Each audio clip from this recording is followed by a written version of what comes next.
Welcome to our channel, friends. Subscribe to our channel. Enjoy watching.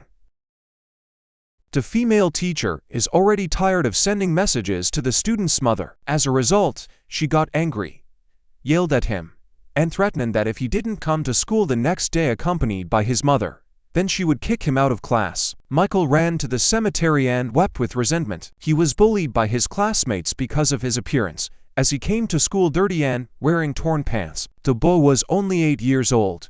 He tried to wash his clothes, but he had no soap, no washing powder, no water at home. But how did the boy come to such a life? And where was his mother? His mother's name was Maria. When she was 17 years old, she became orphaned and went to the city alone. There she lived the best she could, interrupted by small part-time jobs. She slept on the street and was often hungry until one day, a woman noticed her on the side of the road. When this woman heard the sad story of the girl, she sympathized with her and promised to give her a job in her big house. She gave her a small room on the basement floor. The woman's name was Nicole. She was imbued with the story of the girl because she herself was once poor, and she had to work hard to earn her fortune. When Maria started working in this home, the woman realized that she made the right decision to hire her. The girl was very neat and cooked well. Only Nicole and her husband lived in the house because their sons were already big. The eldest son lived with his family in another city, and their youngest son studied abroad. Everything went great for almost 2 years. Nicole even offered to buy in installments the small house that Maria lived with her husband when they were young, and Maria gladly agreed. She moved into this house a year and a half later. House payments were 80% of her salary, but she was incredibly happy because she went to work in the morning, where she could eat for free and do her laundry. In general, she had nowhere to spend the rest of the money, and the girl even managed to save money with such a small income. 2 years after Maria started working in this house, the mistress's son returned. When the young man saw the girl, he lost his head from her unusual beauty. Maria was a very beautiful girl, and this caught Jack's attention. But unfortunately, his intentions were not at all noble, as he only wanted to have some fun. The guy was too arrogant to be seriously interested in the poor maid, and besides, he was already engaged to the daughter of an influential deputy. Jack began courting Maria, who was 7 years his junior, and they secretly went on dates. It seemed to the poor girl that her dream had come true. She fell in love without memory and succumbed to the guy's persistent courtship, agreeing to intimacy with him. After 3 months, Maria was pregnant, and Jack at that time was quietly preparing for his wedding. The girl confessed to Nicole what happened between her and her son, and she promised to help her. But she immediately said that her son would marry the daughter of the deputy and not her. Maria was depressed again and felt miserable. But what happened next shocked her even more. One night, a drunken Jack broke into her home and demanded that she forget him and not interfere with his life. He told the girl to sell this house as soon as possible and go to another place. Otherwise, he would find people who would not let her live normally. "You've already profited enough from our family, so go back to your village," said the enraged man. The frightened Mary complied with his demands. She sold the house and moved to another city. Nicole was looking for the girl, but she couldn't find her. At 5 months pregnant, Maria opened a small stall where she sold vegetables. Things went very well for her. The house she bought was small but very spacious for her and the baby. She lived all alone. No one took her to the hospital. No one met her from there after a difficult birth. But nevertheless, the girl was happy, because the child was born healthy and he had a roof over his head. The boy grew up.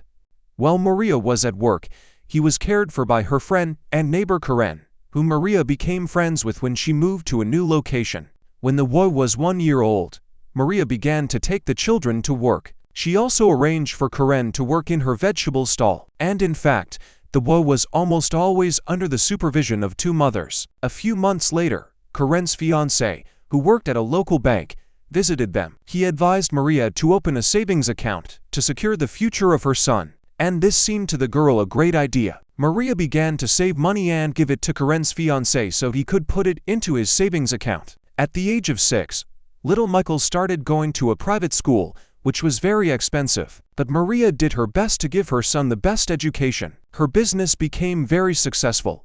She already had several outlets in the city, and Karen's fiancé began working as a manager for her.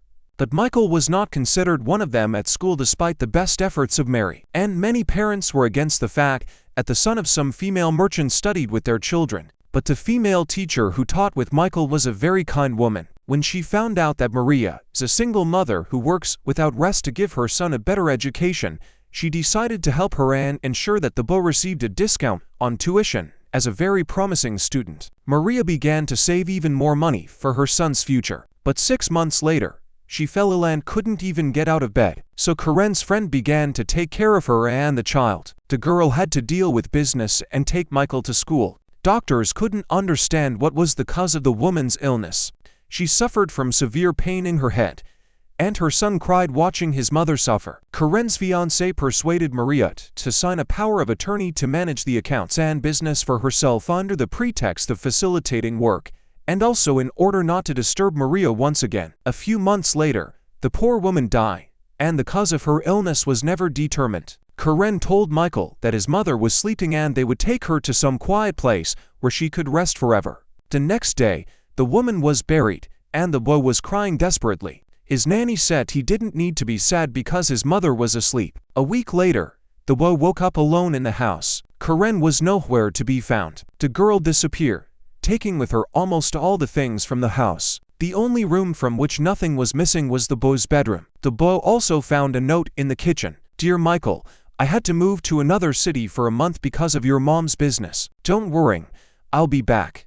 Don't tell anyone that you live in a house alone, otherwise you will be taken to an orphanage." When Michael read this note, he cheered up, but his hopes began to dwindle when a month went by and no one came to see him. No one else could take him to school, so he began to be constantly late, which made the female teacher very angry. She vouched for him, but the boy didn't live up to her expectations. She soon noticed that Michael began to smell bad. The woman gave a note to his mother, in which she asked to wash her son. Michael continued to study well, but he became a little distracted. Once the female teacher called him to the blackboard and scolded the boy in front of everyone, saying that he didn't take care of himself. But she didn't know that the electricity and water were turned off in the house where Michael lived, because he had nothing to pay for utilities. He fetched water from neighboring gardens and looked for food in garbage cans. The female teacher constantly wrote remarks in the boy's diary for Maria, but she never answered, which angered the woman even more. When it was time for the school exhibition,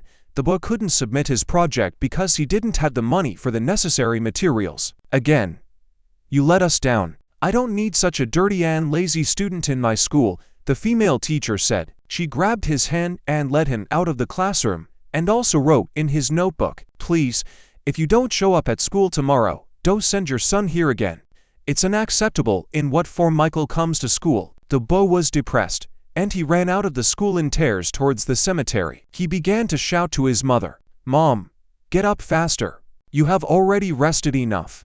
You should go to the teacher and say that I came dirty because you are not at home." The cemetery caretaker heard the boy's cries and called the police. As soon as the female teacher found out about the incident, she went to the police to the boy and fell on her knees in front of him, asking his forgiveness. Poor Michael stood in front of her and couldn't stop crying, because he already understood that his mother would never return. Journalists found Michael's story and made a story out of it. The police launched an investigation. They accused Karen and her fiancé of stealing Maria's money and business. The police also found out that they poisoned the poor woman on purpose, and her death was not an accident. The criminal couple received a serious sentence. Michael's fate was determined quickly. After everything that happened, Michael's female teacher decided to adopt the boy and give him the love and care that he didn't receive after the death of his mother. But that's not all. After some time, the already elderly Nicole saw a story about this story, as well as a photo of the boy on the news. Her attention was drawn to how similar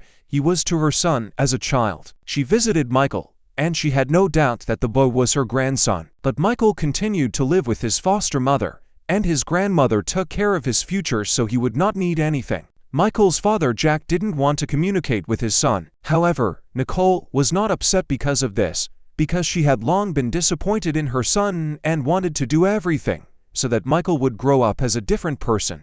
That's all, my friends. Thank you for watching.